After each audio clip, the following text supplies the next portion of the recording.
গিয়ে সিজদা দেয় আল্লাহকে বাদ দিয়া, মাজারে গিয়ে সিজদা দেয় আল্লাহকে বাদ দিয়া, পীরের পায়ে সিজদা দেয়।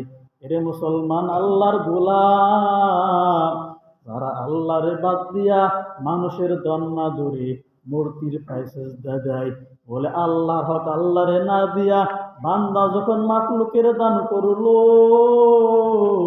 আমার আল্লাহ তাআলা নারাজ হইয়া যায়। বলে সন্তান নিজের বাবাকে আব্বা কয়ে ডাকে না, আরেকজনকে আব্বা বলে ডাকে। নিজের মাকে মা বলে ডাকে না, আরেকজনকে মা বলে ডাকে। আপনারাই বলেন, মা বাবাকে খুশি হবে নাকি নারাজ হবে?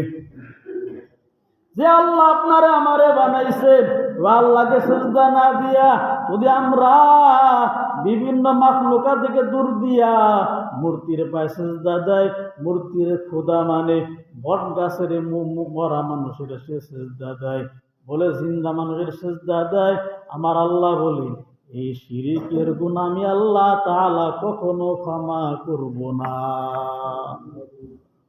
এজন্য সর্বত লুকমান হাকিম তার সন্তানকে ওয়াজ করলেন, নসিহত করলেন, খবরদার সন্তান, আল্লাহ তাআলার সাথে কখনো তুমি শিরিক করবা না।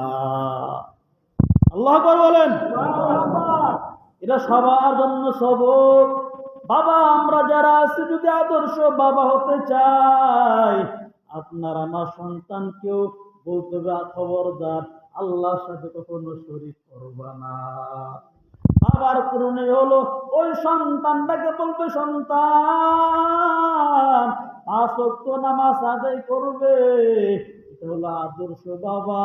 যে আদর্শ বাবা নিজেও নামাজ পড়বে, সন্তানকেও নামাজের তাকিদ দিবে। আদর্শ বাবা।